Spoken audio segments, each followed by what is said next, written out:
जय माता दी दोस्तों, स्वागत है आप सभी का एक बार फिर से। माँ भगवती की कृपा आप और आपके परिवार पर सदा सर्वदा बनी रहे। दोस्तों, अगर आप अपनी लाइफ में नया कुछ सीखना चाहते हैं तो चैनल को सब्सक्राइब जरूर करिएगा। दोस्तों, हिंदू धर्म में उपवास का विशेष महत्व है। आस्था और शास्त्रों के अनुसार व्यक्ति सप्ताह के दिन, तिथि या फिर त्योहार के अनुसार व्रत रखता है। कई लोग मन्नत के अनुसार भी व्रत रखते हैं। दिन भर बिना अन्न ग्रहण किए तो कोई बिना जल ग्रहण किए व्रत रखते हैं। हर कोई अपनी आस्था के अनुसार व्रत रखता है। दोस्तों, व्रत तप के समान होता है जिसमें व्यक्ति को अन्न त्यागने के साथ साथ कई चीजों का मोह भी त्यागना पड़ता है, जिससे दृढ़ शक्ति जागृत होती है।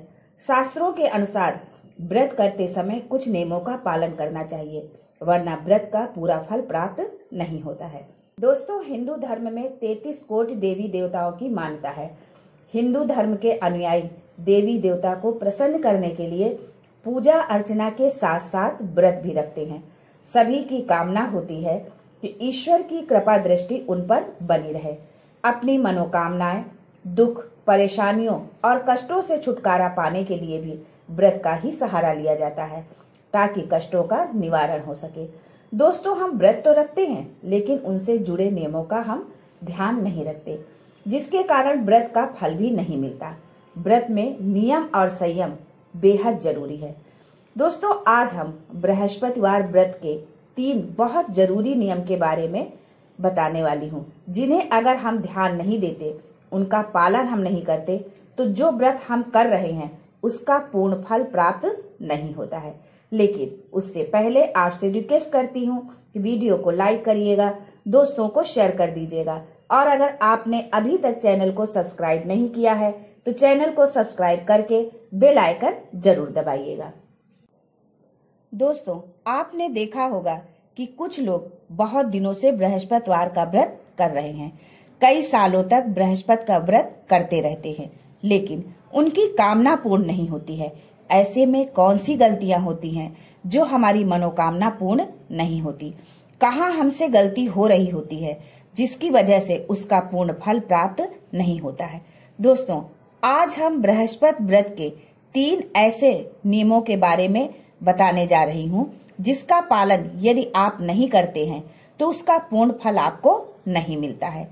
दोस्तों, सबसे पहली बात, जब हम बृहस्पतिवार का व्रत करते हैं, पूर्ण रूप से भगवान विष्णु की पूजा जो करते हैं, पूर्ण श्रद्धा भाव से करें। भगवान विष्णु पर पूर्ण विश्वास रखें कि हमारी जो मनोकामना है वो अवश्य पूर्ण होगी। अब बात करते हैं कि कौन से नियम हैं जिनका हम बृहस्पतिवार व्रत में पालन करना चाहिए। सबसे पहला नियम, व्रत का संकल्प लेना।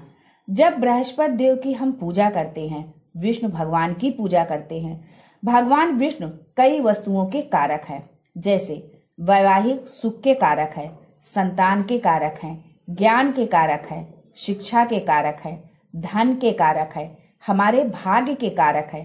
तो ऐसी बहुत सारी चीजों के कर्ता है भगवान बृहस्पति देव। दोस्तों, जब आप बृहस्पति देव का व्रत रखें तो आप किस कामना से ये व्रत रख रहे हैं, ये बहुत आवश्यक है।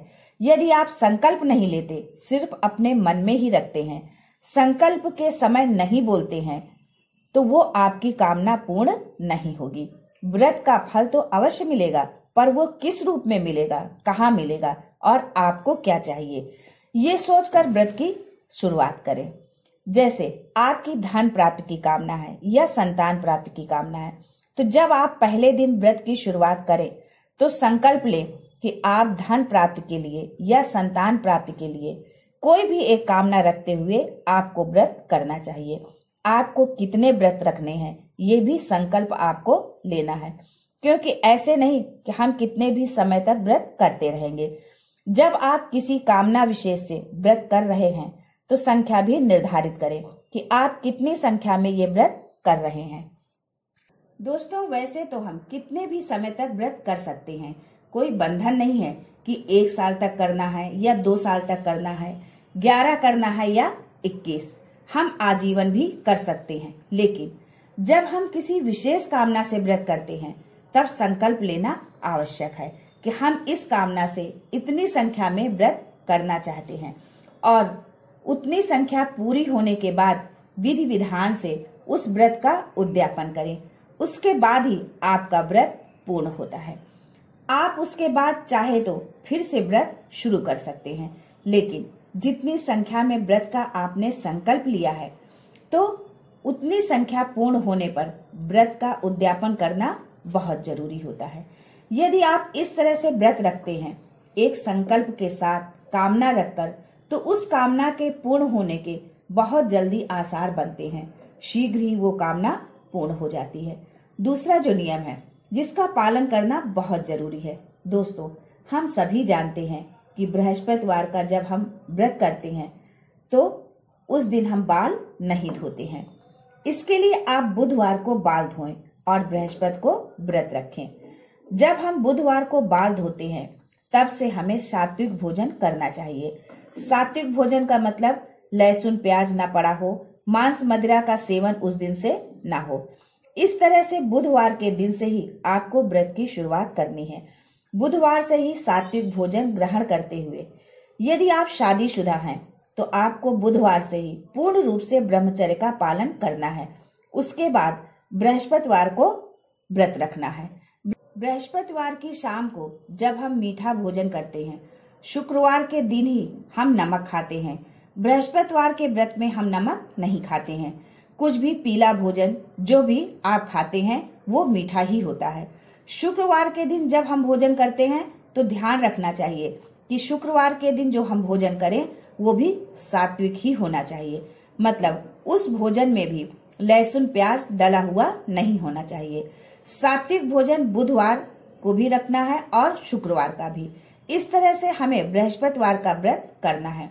दूसरी चीज, शुक्रवार के दिन जब आप सुबह उठकर भोजन ग्रहण करते हैं तो उससे पहले आपको भगवान विष्णु की पूजा करनी है, क्योंकि व्रत आपका तभी पूर्ण होता है जब आप अगले दिन नमक का भोजन करते हैं।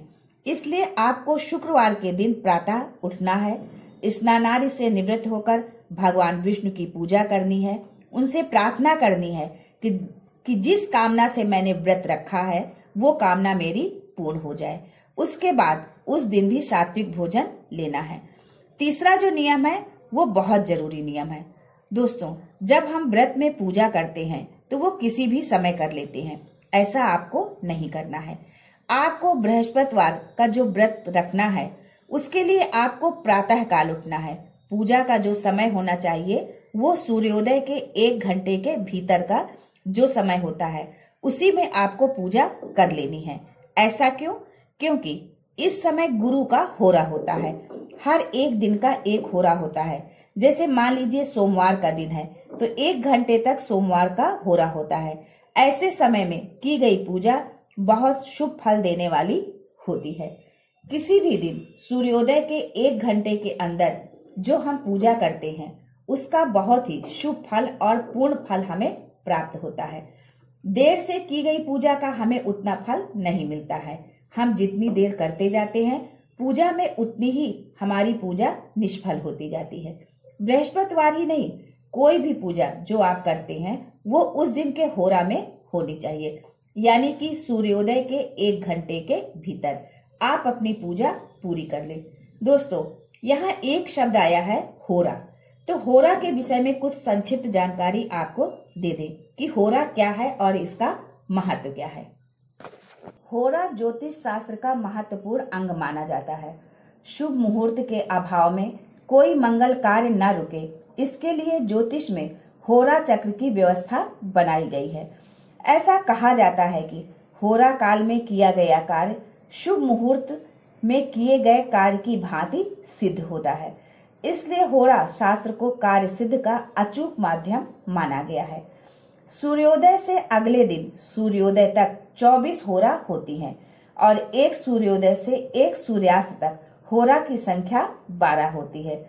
प्रत्येक दिन के प्रारंभ में प्रथम होरा उस ग्रह की होती है जिसका वो वार होता है। दोस्तों, इसलिए आप अपनी पूजा सूर्योदय से 1 घंटे के अंदर पूरी कर लें। बृहस्पति देव की पूजा, केले की पूजा, सूर्य को जल देना, ये सभी आप 1 घंटे के अंदर कर लें। जैसे आपके यहाँ सूर्योदय 6 बजे होता है तो आप अपनी पूजा 7 बजे तक पूर्ण कर लें। यदि इस तरह आप व्रत की शुरुआत करते हैं, पूजा करते हैं, तो यकीन मानिए आपकी पूजा पूर्ण होगी, आपकी मनोकामना पूर्ण होगी। दोस्तों, संकल्प के साथ व्रत की शुरुआत करें। संकल्प में अपनी कामना, व्रत की संख्या निर्धारित करें। व्रत की संख्या पूर्ण होने पर उद्यापन करें। गुरु के होरा के अंदर ही आपको पूजा करनी है, अर्थात सूर्योदय के 1 घंटे के अंदर। बुधवार और शुक्रवार को सात्विक भोजन लेना है, सात्विक रहना है, सात्विक विचारों के साथ रहना है। व्रत की कामना कोई भी हो, व्रत अवश्य पूर्ण होता है। अगर आप इस तरह से व्रत रखते हैं तो मनोकामना अवश्य पूर्ण होती है, विष्णु देव की कृपा मिलती है, बृहस्पति देव की भी कृपा मिलती है। लेकिन अगर आप इन नियमों का पालन नहीं करते हैं तो व्रत आपका अधूरा रह जाता है, पूर्ण फल नहीं मिलता है। बहुत लंबे समय तक आप व्रत करते हैं लेकिन कामना पूर्ण नहीं हो पाती।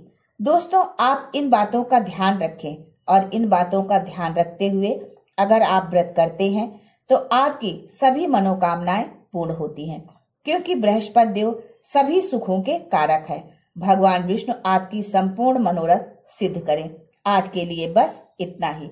दोस्तों, मिलते हैं अगले वीडियो में। तब तक के लिए हर हर महादेव।